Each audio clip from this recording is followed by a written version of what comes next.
ఆదికాండము 38వ అధ్యాయము 1 నుంచి 30 వచనముల వరకు వాక్య ధ్యానము.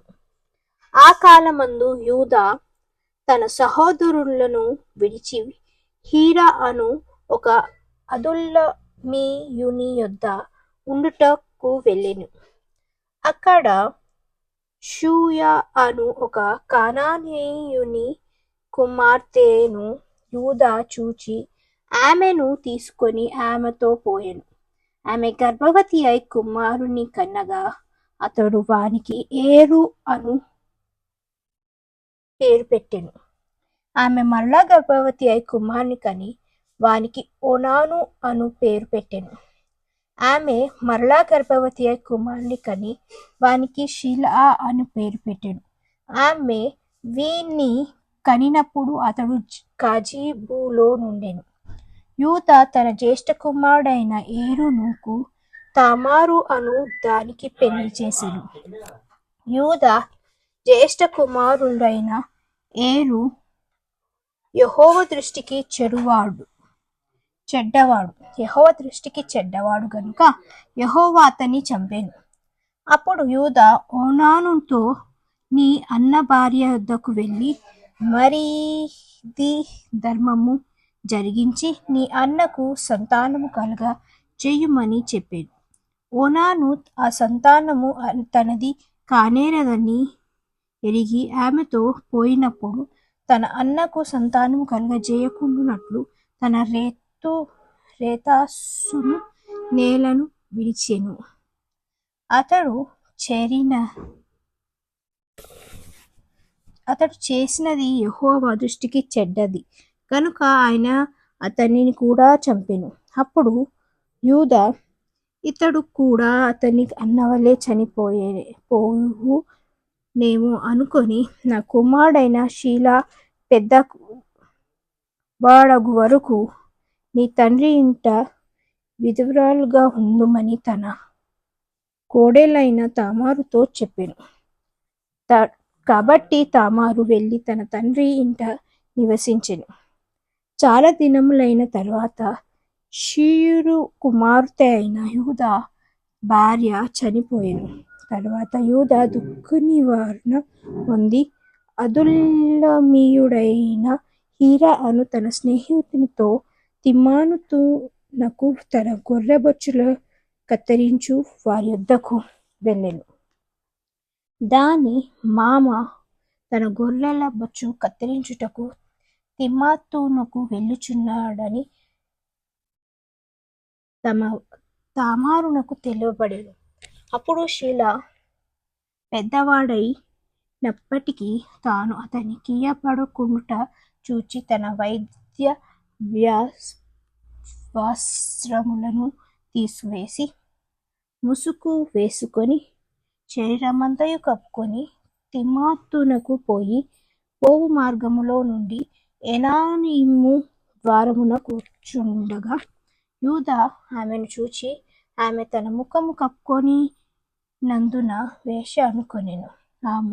ఆ మార్గమున ఆమె దగ్గరకు పోయి ఆమె తన కోడలని తెలియక నీతో పోయెదను రమ్మని చెప్పెను.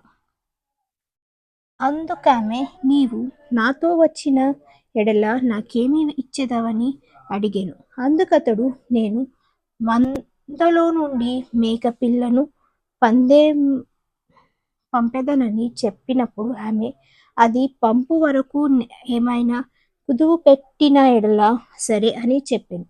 అతడు నేను నీ యొద్ద ఏమి కుదువ పెట్టవలెనని అడిగినప్పుడు ఆమె నీ ముద్రయు దాని దారమును నీ చేతికర్ర అని చెప్పెను. అతడు వాటిని ఆమెకిచ్చి ఆమెతో పోయెను. ఆమె అతని వలన గర్భవతి అయ్యెను. అప్పుడు ఆమె లేచిపోయి తన ముసుకు తీసివేసి తన వైద్య వస్త్రములను వేసుకొనెను. తరువాత యూదా ఆ స్త్రీ యొద్ద నుండి ఆ కుదువను పుచ్చుకొనుటకు తన స్నేహితుడగు అదుల్లమీయుని చేత మేక పిల్లను పంపినప్పుడు ఆమె అతనికి కనబడలేదు. కాబట్టి అతడు మార్గమందు ఎనాయిము నొద్ద నుండిన ఆ వేశ్య ఎక్కడనున్నదని ఆ చోటి మనుషులను అడగగా వారు, ఇక్కడ వేశ్య ఏవతియు లేదని చెప్పిరి. కాబట్టి అతడు యూదా యొద్దకు తిరిగి వెళ్ళి, ఆమె నాకు కనబడలేదు, మరియు ఆ చోట మనుషులు ఇక్కడికి వేశ్య ఏవతియు రాలేదని చెప్పిరనినప్పుడు యూదా, మనల్ని అపహాస్యం చేసేదరేమో, ఆమె వాటిని ఉంచుకొననిమ్ము. ఇదిగో నేను ఈ మేకపిల్లను పంపితిని, ఆమె నీకు కనబడలేదు అనెను. రమి 3 నెలలైన తరువాత నీ కోడలగు తామారు జారత్వము చేసెను, అంతేకాక ఆమె జారత్వము వలన గర్భవతి అయినదని యూదాకు తెలియబడెను.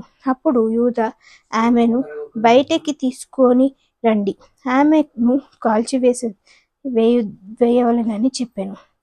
ఆమెను బయటికి తీసుకొని వచ్చినప్పుడు ఆమె తన మామ యొద్దకు ఆ వస్త్రములను పంపి, ఇవి ఎవరివో, ఆ మనుషుని వలన నేను గర్భవతినై తిని, ఈ ముద్ర, ఈ దారము, ఈ కర్ర ఎవరివో దయచేసి గుర్తుపట్టుమని చెప్పించెను.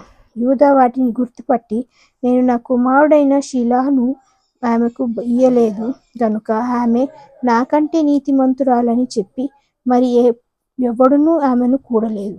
ఆమె ప్రసవ కాలమందు వారు ఆమె గర్భమందుండిరి. ఆమె ప్రసవించుచున్నప్పుడు ఒకడు తన చెయ్యి బయటికి చాచెను గనుక మంత్రుసాని ఎర్రనూలు తీసి వాని చేతికి కట్టి, ఇతడు మొదట బయటికి వచ్చెనని చెప్పెను. అతడు తన చెయ్యి వెనుకకు తీసినప్పుడు అతని సహోదరుడు బయటికి వచ్చెను. అప్పుడు ఆమె, నీవెలా బెదిరించుకొని వచ్చితివనెను. అందుచేత అతనికి పెరేసు అను పేరు పెట్టబడెను. తరువాత తన చేతిని తొగరుగల అతని సహోదరుడు బయటికి వచ్చెను. అతనికి జేరహు అను పేరు పెట్టబడెను.